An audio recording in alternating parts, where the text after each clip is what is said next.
ദിവ്യകാരുണ്യം മാത്രം ഭക്ഷിച്ച് ജീവിച്ചവർ. വിശുദ്ധ കുർബാന ലോകം ഇന്നേ വരെ കണ്ടതിൽ വെച്ച് ഏറ്റവും വലിയ അത്ഭുതം. ഗോതമ്പപ്പവും മുന്തിരിച്ചാറും ഈശോയുടെ തിരു ശരീര രക്തങ്ങളായി മാറുന്ന മഹാ അത്ഭുതം. ശാസ്ത്രം അംഗീകരിച്ച എത്രയോ ദിവ്യകാരുണ്യ അത്ഭുതങ്ങൾ. വർഷങ്ങളോളം ദിവ്യകാരുണ്യം മാത്രം ഭക്ഷിച്ച് ജീവിച്ചവർ. ഇന്നും വിശുദ്ധ കുർബാന മാത്രം ഭക്ഷിച്ച് ജീവിക്കുന്നവർ. വാഴ്ത്തപ്പെട്ട അലക്സാൻഡ്രീന മരിയ ദക്കോസ്ത. പോർച്ചുഗലിൽ 1904 മാർച്ച് 30 അലക്സാൻഡ്രീന ജനിക്കുന്നത്. 14 വയസ്സുള്ളപ്പോൾ ജോലി ചെയ്തുകൊണ്ടിരുന്ന സമയത്ത് നേരിടേണ്ടി വന്ന ലൈംഗിക അതിക്രമത്തിൽ നിന്നും രക്ഷപ്പെടുന്നതിൻ്റെ ഭാഗമായി ശരീരം തളർന്ന അവൾ കിടപ്പിലാകാൻ ഇടവന്നു. എങ്കിലും വിശുദ്ധ കുർബാനയിൽ തളർന്ന ശരീരവുമായി പങ്കെടുക്കാൻ അതീവ താല്പര്യം അവൾ പ്രകടിപ്പിച്ചിരുന്നു. 1942 മാർച്ച് 27 ശേഷം മരണം വരെ 13 വർഷത്തോളം ദിവ്യകാരുണ്യം മാത്രമായിരുന്നു അവളുടെ ഭക്ഷണം. ഒരു മനുഷ്യനും ഇത് സാധ്യമല്ല എന്ന് പറഞ്ഞുകൊണ്ട് ഡോക്ടർമാരുടെ ഒരു സംഘം കുറെ കാലത്തേക്ക് അവളെ നിരീക്ഷണത്തിൽ ഏർപ്പെടുത്തി. 1955 ഒക്ടോബർ 13 ഇഹലോകവാസം വെടിയുമ്പോൾ അവൾ ഇപ്രകാരം പറഞ്ഞു: പാപം ചെയ്യരുത്, ലോകത്തെ കണക്കിലെടുക്കേണ്ട, ഇതാണ് വേണ്ടത്. കൂടെ കൂടെ ദിവ്യകാരുണ്യ സ്വീകരണം നടത്തുക, ദിവസവും ജപമാല ചൊല്ലി പ്രാർത്ഥിക്കുക. നമ്മൾ സ്വർഗത്തിൽ കണ്ടുമുട്ടുന്നത് വരെ വിട. Dhanya Martha Robin. 1902 മാർച്ച് 13 ഫ്രാൻസിൽ ഒരു കർഷക കുടുംബത്തിലാണ് മാർത്ത റോബിൻ ജനിക്കുന്നത്.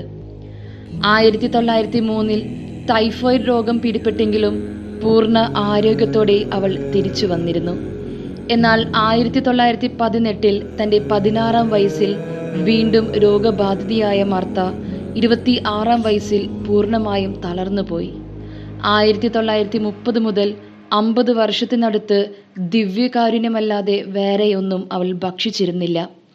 ഏകദേശം 40,000-നടുത്ത് സന്ദർശകർ എല്ലാ വർഷവും ധന്യ മാർത്തയുടെ കബറിടത്തിൽ പ്രാർത്ഥിക്കുവാൻ കടന്നു വരാറുണ്ട്. ഫ്ലൂയിലെ വിശുദ്ധ നിക്കോളാസ്.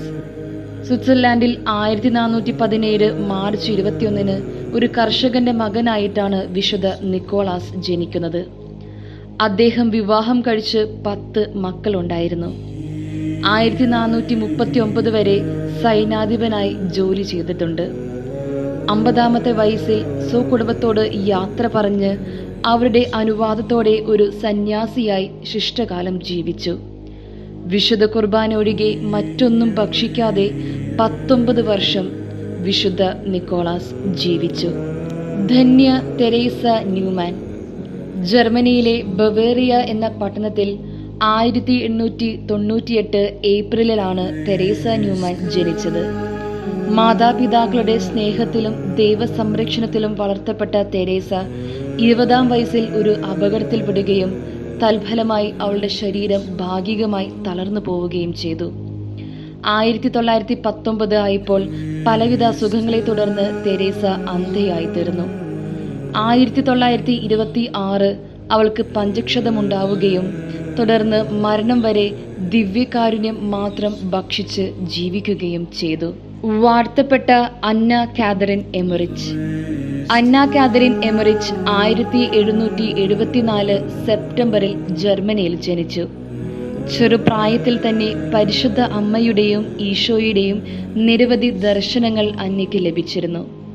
അവയിൽ ഏറെയും ഈശോയുടെ പീഡാസഹനങ്ങളെക്കുറിച്ചുള്ളവയായിരുന്നു. രോഗബാധിതയായിരുന്ന അന്ന അധികകാലവും കിടക്കയിൽ തന്നെയാണ് കഴിഞ്ഞിരുന്നത്. ഒരിക്കൽ ആരാധനയിൽ പങ്കെടുക്കുമ്പോൾ ദിവ്യമണവാളൻ 2 കിരീടങ്ങളുമായി അവളെ സമീപിച്ചു. 49 വർഷങ്ങൾ ജീവിച്ച അന്ന 1802 തൻ്റെ 28-ാം വയസ്സിൽ അഗസ്തീനിയൻ സന്യാസ സമൂഹത്തിൽ ചേർന്നു. 1824 ഫെബ്രുവരി 9-ാം തീയതി മരണമടയുന്നതിന് മുൻപ് 12 വർഷക്കാലം ദിവ്യകാരുണ്യം മാത്രം ഭക്ഷിച്ചാണ് അവൾ ജീവിച്ചിരുന്നത്. വിശുദ്ധ കാതറിൻ ഓഫ് സിയന്ന. ഇറ്റലിയിലെ സിയന്നയിൽ 1347 മാർച്ച് 25 കാതറിൻ ജനിച്ചു. 6 വയസ്സ് മുതൽ ദിവ്യ ദർശനങ്ങൾ ലഭിച്ചു തുടങ്ങിയ അവൾ 12 വയസ്സിൽ ക്രിസ്തുവിനെ മണവാളനായി വരിച്ച് നിത്യ കന്യകാത്വം വാഗ്ദാനം ചെയ്തു. വിശുദ്ധ കുർബാനയോടുള്ള അവളുടെ സ്നേഹം അറിയാമായിരുന്ന ഗ്രിഗറി 11 മാർപ്പാപ്പ ഒരു വൈദികനെ അവളുടെ ശുശ്രൂഷയ്ക്കായി നിയോഗിക്കുകയും വിശുദ്ധയുടെ രോഗക്കിടക്കയുടെ അരികിൽ ബലിയർപ്പിക്കാൻ അനുവദിക്കുകയും ചെയ്തു. 26 വയസ്സ് മുതൽ മരണം വരെ 7 വർഷക്കാലം അവൾ ദിവ്യകാരുണ്യം മാത്രം ഭക്ഷിച്ചാണ് ജീവിച്ചത്.